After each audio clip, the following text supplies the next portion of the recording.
Bonjour à tous ces jeunes. Alors, cette machine, elle avait un problème. En début d'hiver, j'avais essayé de la redémarrer. Malheureusement, eh bien, elle démarre, hein, c'est pas ça le problème, mais quand j'accélère, c'est pas franc, il y a des ratés. Bref, j'ai tout démonté, tout vérifié. Les durites, l'allumage, j'ai tout nettoyé, ça fonctionnait toujours pas, j'ai changé la poire, bref. Bon. Ici, on a un carburateur d'origine. Voilà. D'une valeur chère. À peu près 150 €. Hein. Alors on peut voir. Donc c'est un style, Zama, China. Bref. Et ici, on a une copie Amazon à 15 €. Ce qui est intéressant, c'est de tout comparer. Ça, c'est la copie. Hein. Celle du bas, c'est la copie. On retrouve tout. Là, ici, on a un petit... Je sais pas si ça va se voir, là. On a un 238 d'écrit ici. Ici, on a un 364. Je sais pas ce que ça veut dire. Sinon, tout est pareil. Là, déjà, ici, on a marqué un C1Q. Là, ici, on a également un C1Q. La conformité de la réplique est impressionnante. On dirait vraiment les mêmes carburateurs. Là, ici. Tac. Ici. On a le petit S de style. Et là, ici, on retrouve le même petit S. Honnêtement, c'est à se demander si c'est pas tout simplement un carburateur de rebut. Parce que même la finition des pièces, c'est exactement la même chose. C'est à se demander si ce carburateur-là, c'est pas tout simplement un carburateur qui a été mis au rebut. Parce que bah, il était peut-être pas conforme, ou je ne sais pas trop. Pour la simple et bonne raison que là, on voit que le plastique, ici, il est très beau, très propre, et ici, il est plutôt abîmé. Si ça se trouve, ils sortent de la même usine, juste que celui-là a été mis au rebut. Et donc, c'est pour ça qu'il a été vendu à un prix défiant toute concurrence. Alors, une petite différence quand même, c'est l'orientation des petits tuyaux, là. Celui d'origine, on voit, il est un peu plus, on voit bien, ils sont pas dans la même position. Bon, ça se tourne, hein. Faut savoir que ça se tourne, ça. Là, je vais prendre une pince, ça va le faire. Voilà, c'est la seule différence notable. Bon. Bon, on va monter, on va tester. Bon, juste pour préciser, pour changer d'orientation à les petits tuyaux, pour leur mettre droit, hein, il suffit de prendre une pince, je pourrais presque le faire au doigt d'ailleurs. Hop, c'est mieux. Hop, c'est mieux. Encore un peu. Enfin, je vais faire, ça fait mal au doigt quand même. Enfin, la pince. Clic. Voilà. Et là, ils sont orientés pareil. Donc, ça abîme en rien le carburateur. Comme je suis quelqu'un de très prévoyant, eh ben, j'avais déjà tout préparé. C'est-à-dire que là, et que je me trompe pas, hein, c'est vraiment... L'ancien, je le mets là. Enfin, je le mets avec les anciens carbus qui me servent de pièces. Dans le sac. Hop, rangé. Donc tout est prêt. J'ouvre le petit capot. Je sors le filtre. Et là ici j'ai mes petites pièces que je dois remonter. Voilà. Tout est prêt, il n'y a plus qu'à.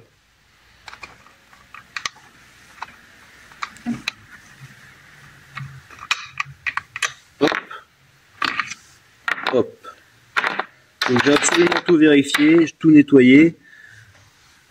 Il n'y a plus rien qui pose question à partir de maintenant. Voilà, tout n'est que certitude. Il y a juste qu'à tout remonter, c'est tout.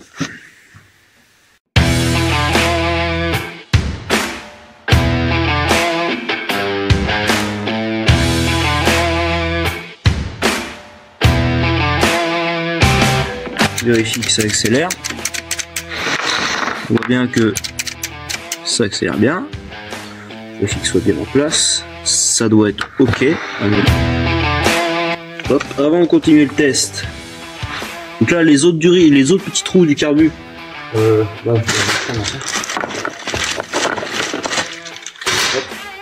Les autres trous du carbu, donc celui-ci et celui-ci, c'était des pré-installés. Donc dès que je l'enfonce, tac, ça se clip tout seul en fait.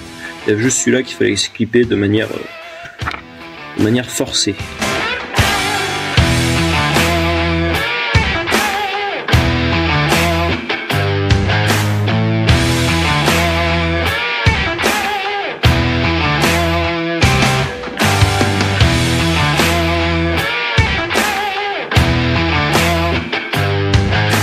Donc ce que je fais à chaque fois sur ces petits carbus là, qui ont souvent été stockés un certain temps, c'est que là, les clapets, on donne un petit coup de WD. Voilà le clapet de derrière aussi. J'aurais peut-être dû le faire avant d'installer, mais bon, c'est pas trop grave. Voilà, comme ceci. Là au moins, c'est tout de suite plus simple.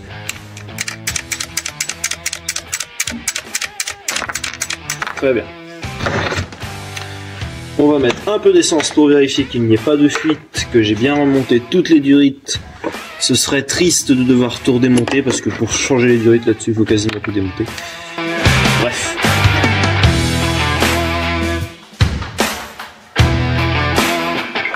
Donc, on va pouvoir vérifier que tout est étanche. Déjà, est-ce que ça pompe le carburant? Bon, moralité, j'ai l'impression que j'ai monté ma pompe, enfin ma porte d'amorçage à l'envers. Donc déjà, à partir de ce moment-là, ça va pas le faire. Ça va forcément pas le faire. Hein, d'accord, c'est... Ouais, très certainement à l'envers.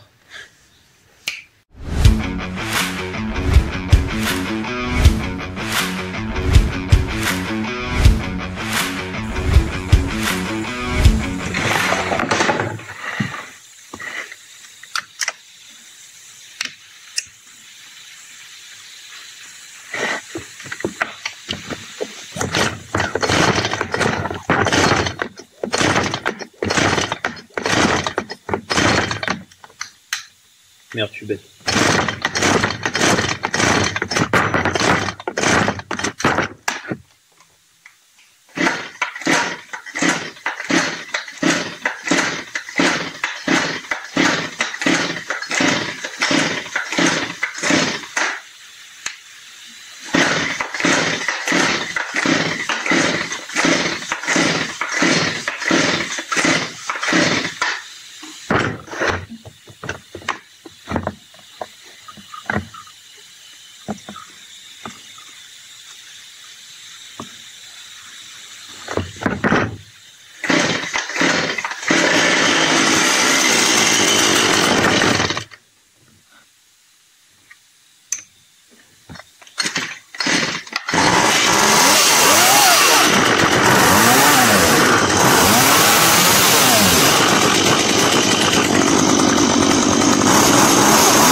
C'est le rôle du gibeleur.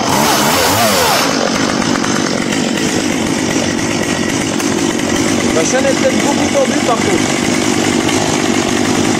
Mais voilà. Bon, procédons à la suite du remontage.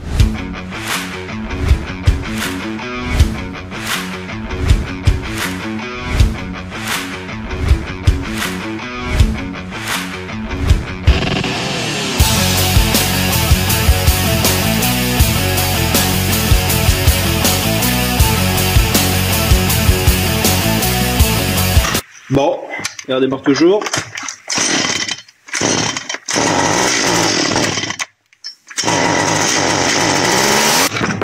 On va lui mettre un petit peu de ralenti.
Bon voilà.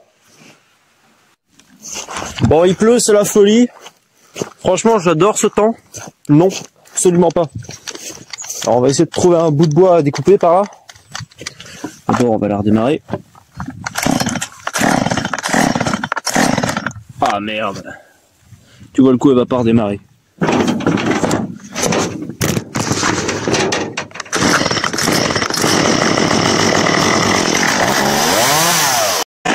Il est peut-être un peu lent. On va tester ça. Oui.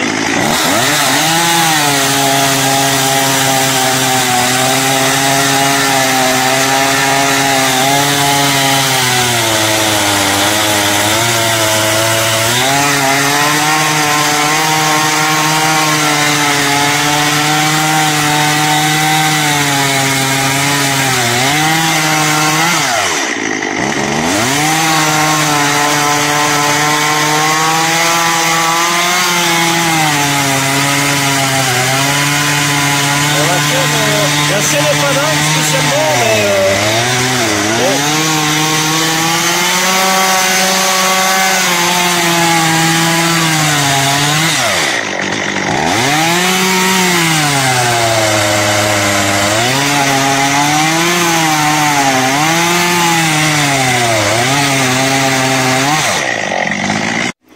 Bon alors, le téléphone est à charger. Et ouais, parce que je filmais et tout, mais il a décidé de s'arrêter. Du coup, je me suis attaqué au buisson là-bas.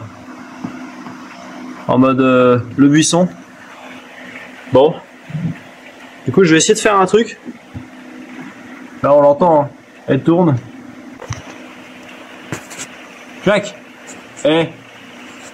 C'est pas beau ça? Ça filme, ça charge en même temps. Et ça prend pas la pluie. Magnifique.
Hop.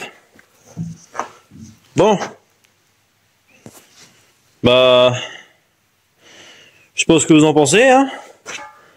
Mais bon, bah la chaîne elle a vécu, hein. Ça c'est sûr, mais ça coupe. Ça coupe ou bien? Bah oui. Bah oui, parfaitement. Bon bah pour moi c'est bon, hein. Elle est repartie. 15 balles de carbu. 15 balles de carbu et c'est reparti.